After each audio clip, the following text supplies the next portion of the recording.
11টা সাড়ে 11টার দিকে মঙ্গিয়াকামি ব্লকের মধ্যে এসে আমার চেম্বারে পাবলিক আসিল।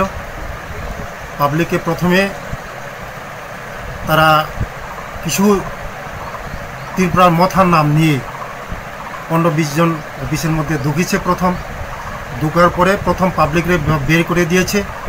তারপরে পাবলিকে বলছে কিসের জন্য এসেছে অফিসে এখন আসতে পারবে না, এখন অফিস বন্ধ, সারা এডিসির মধ্যে কোনো অফিস খোলা যাবে না ত্রিপুরা সরকারের।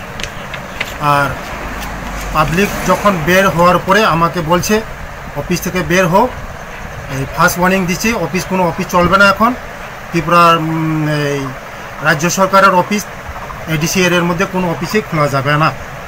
আর আমার এই অফিসের মধ্যে ছিল আমাদের ভারতবর্ষের প্রধানমন্ত্রী এবং রাষ্ট্রপতি, আমাদের প্রিয় মুখ্যমন্ত্রী বিপ্লবজির আর উপমুখ্যমন্ত্রীর যে ফটোগুলি ছিল আমার অফিসে, এই ফটোগুলি আমাকে বলেছে কোনো ফটোই এখন অফিসের মধ্যে লাগানো যাবে না, শুধু লাগাতে হবে যে আমাদের ত্রিপুরা রাজ্যের মহারাজ পদ্মকিশোর দেববর্মার ফটো শুধু চলবে এডিসি এর মধ্যে, আর কোনো ফটো লাগানো যাবে না। কোন ব্লকে ছিলেন আপনি? আমি মঙ্গিয়াকামি ব্লকের ভাইস চেয়ারম্যান। আমি আজকে অফিসে গিয়েছিলাম, জবরদস্ত আমাকেও অফিস থেকে বের করে দিয়েছে। আর আমার চেয়ারম্যান সাহেব ছিল, চেয়ারম্যান সাহেবকেও বের করে দিয়েছে অফিস। আপনার উপরে কি কোনো আক্রমণ? হ্যাঁ, বলেছে ফার্স্ট ওয়ার্নিংয়ের সঙ্গে সঙ্গে যদি না যাওয়া হয়, অফিস থেকে বার যদি না হয়, তে তারা যে কোনো করতে প্রস্তুত। লোকগুলোকে চিনেছেন আপনি? লোকগুলি তো এখন স্থানীয় মথার নামে তারা একটা সন্ত্রাস করতে চেয়েছে। আমাদের মহারাষ্ট্র বলে নাই যে সন্ত্রাস করার জন্য, মহারাষ্ট্র সব বলেছে যে সব পিসফুল হবে, পিসফুল থানচার নামে আজকে তারা সারা পাহাড়ে সন্ত্রাস করার চেষ্টা করছে।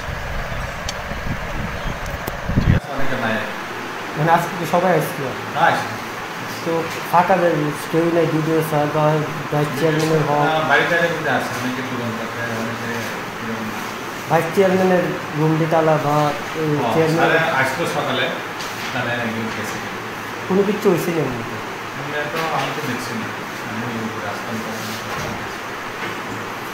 মানে স্টাফ কম আছে না?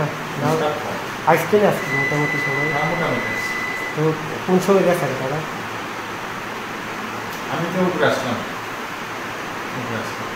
প্রথম দিকে আসতে থেকে কখন কইটা বলবো আমি এখানে তো অনুমানিক আপনি কোন সময় দেখছেন যে স্টাফ নাইজেন খালি? আমি এখন আসি জাস্ট, আমি উপরে আমি বই ওই রেকনস্ট্রাকশনের বদল গভর্নরের কথা বলতেছি। আজকে 26 তারিখ আমি প্রায় 10:30 বা 11টার দিকে ব্লগে গেছিলাম। ব্লগের কয়েকটা কাজ হয় দেওয়ার সাথে সাথে কিছু প্লাপান মঙ্গিয়াকামি থেকে বা এই ব্লকে এরিয়ার থেকে ত্রিপুরা মথা নামে আমার চেম্বারে ঢুকে আমাকে বলেছিল যে আপাতত অফিসে পড়তে থাকেন, যাতে হাই লেভেল থেকে এখনও কাগজপত্র আছেননি, সেই ওখানে অফিস আদালত চলবে না। এবং আমরা এডিসি এরিয়াতে এডিসি যখন আমরা দখল করেছি, আমরাই ব্লক সাবজেক্ট হইতে শুরু করে তারা দখল করার জন্য আমাকে বলেছে। আমি এটাই বলেছি যে আমাকে তো কেউ বলেনি, যেহেতু